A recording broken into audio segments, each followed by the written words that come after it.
डिपोटीज को लेकर अमेरिकी विमान जो है वो दूसरे जत्थे को लेकर अमृतसर पहुंचा। आपने देखा कि किस तरीके से खबरें जो है वो सामने आ रही हैं, जहां पर आधिकारिक सूत्रों ने बताया कि अमेरिका से 116 अवैध भारतीय प्रवासियों को लेकर एक विमान जो है वो देर रात अमृतसर अंतर्राष्ट्रीय हवाई अड्डे पर उतरा। बात करें ये अवैध प्रवासियों पर कार्रवाई के अपने वादे के तहत डोनाल्ड ट्रंप प्रशासन द्वारा निर्वासित किया जाने वाला भारतीयों का दूसरा ऐसा जत्था है। उन्होंने कहा है कि विमान रात 10 बजे के अपेक्षित समय के बजाय रात करीब 11:30 बजे हवाई अड्डे पर उतरा। ये तुरंत स्पष्ट नहीं था कि निर्वासितों को यानी कि जो डिपोटीज हैं उन्हें बेड़ियां पहनाई गई थी या फिर नहीं, लेकिन 5 फरवरी को अवैध प्रवासियों के पहले जत्थे को वापस भेजे जाने के बाद पंजाब के रहने वाले अधिकांश डिपोटीज ने कहा था कि वे अपने परिवारों के लिए बेहतर जीवन के लिए अमेरिका जाना चाहते थे। हालांकि उनके सपने जो है वो तब टूट गए जब उन्हें अमेरिकी सीमा पर पकड़ लिया गया और बेड़ियों में वापस भेज दिया गया। उन्होंने कहा कि पहले ऐसी खबरें थी कि विमान 119 प्रवासियों को ले जाएगा, लेकिन अब यात्रियों की अद्यतन सूची के अनुसार दूसरे जत्थे में निर्वासितों यानी कि डिपोटीज की संख्या 116 थी।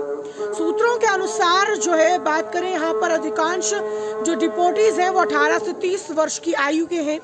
कुछ निर्वासितों के परिवार उन्हें लेने के लिए हवाई अड्डे पहुंचे। उन्होंने कहा कि 157 यानी कि 157 डिपोटीज को लेकर एक तीसरा विमान भी 16 फरवरी को उतरने की उम्मीद है।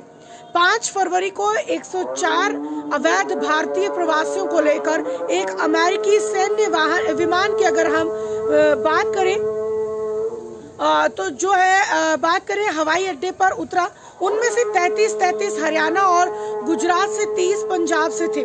और दिन में पहले बोलते हुए अमेरिका से निर्वासित और अवैध भारतीय प्रवासियों के दूसरे बैच के परिवार के सदस्य सदमे की स्थिति में थे। उनमें से कई ने कहा कि उन्होंने उज्जवल भविष्य के लिए जो है विदेश भेजने के लिए खेत और मवेशी गिरवी रखकर पैसे जुटाए थे। अब बात करें होशियारपुर जिले के टांडा क्षेत्र के कुराला कला गांव के निवासी दलजीत सिंह के परिवार ने कहा कि एक ट्रैवल एजेंट ने उन्हें धोखा दिया है। दलजीत की पत्नी कमलप्रीत कौर ने आरोप लगाया कि उनके पति को ट्रैवल एजेंट ने धोखा दिया, जिसने उन्हें अमेरिका के लिए सीधा उड़ान का वादा किया था, लेकिन उसके बजाय उन्हें गधा मार्ग के माध्यम से ले गया। प्रवासियों द्वारा अमेरिका में प्रवेश करने के लिए इस्तेमाल किया जाने वाला एक और अवैध और जोखिम भरा मार्ग जो है जिसकी मैं बात कर रही हूँ, गधा मार्ग जो है उसका नाम यहाँ पर बताया जा रहा है।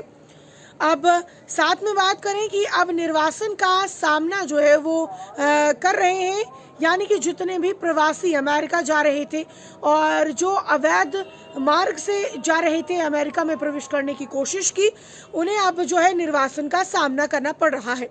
पंजाब के मुख्यमंत्री भगवंत मान ने पहले अमृतसर हवाई अड्डे पर अवैध भारतीय प्रवासियों को ले जाने वाले अमेरिकी विमानों के उतरने को लेकर केंद्र पर हमला जारी रखा और अमेरिकी विमानों के उतरने को लेकर हमला तो साथ ही साथ रखा और उससे पवित्र शहर को निर्वासन केंद्र नहीं बनाने को कहा।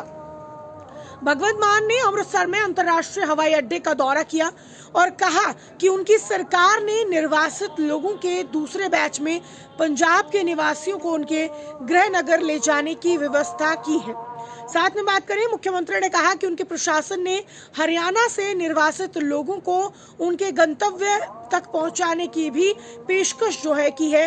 हालांकि हरियाणा सरकार ने राज्य से निर्वासित लोगों को उनके संबंधित स्थानों पर पहुंचाने की व्यवस्था जो है वो पहले से ही कर ली है।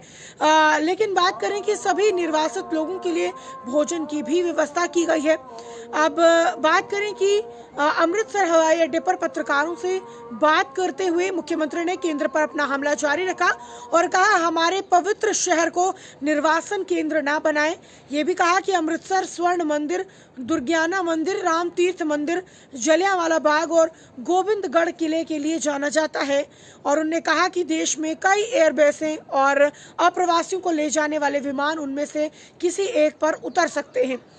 और उन्होंने पूछा कि क्या वह वेटिकन सिटी में अप्रवासियों को ले जाने वाले विमान को उतरने की अनुमति देंगे अगर वह वहां से हैं। भाजपा नेता आरपी सिंह की एक्स पर पोस्ट पर एक सवाल का जवाब देते हुए अमृतसर अमेरिका से भारत में प्रवेश करने वाले विमानों के लिए जो है निकटतम अंतर्राष्ट्रीय हवाई अड्डा है।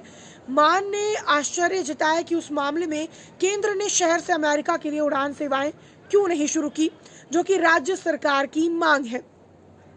अब बात करें कि डीजीपी यहाँ पर लोगों से अनुरोध किया गया है कि वे ऐसी कोई जानकारी सामने लाएं जो उन अपराधियों को पकड़ने में मदद कर सके जिनके खिलाफ मामले दर्ज किए गए हैं। इसके अतिरिक्त अगर बात करें, डीजीपी ने नागरिकों को सलाह दी है कि वे केवल आव्रजन सेवाओं के लिए लाइसेंस प्राप्त एजेंटों से संपर्क करें और धोखाधड़ी का शिकार होने से बचने के लिए उनकी साख को अच्छी तरह से सत्यापित यानी कि वेरीफाइड कर ले।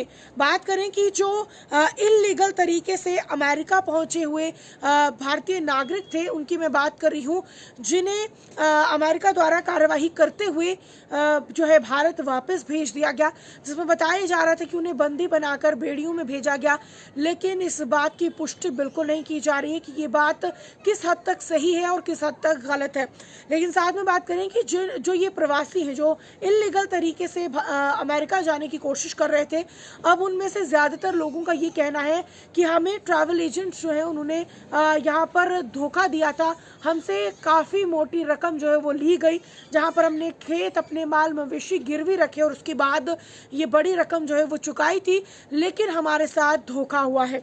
अब इसको लेकर आपकी क्या कुछ राय है, कमेंट सेक्शन में ज़रूर रखिएगा। लेकिन अमेरिका से गैर प्रवासियों का दूसरा जत्था भी जो है अमेरिकी विमान के द्वारा अमृतसर पहुंच चुका है 119 डिपोर्टीज को लेकर।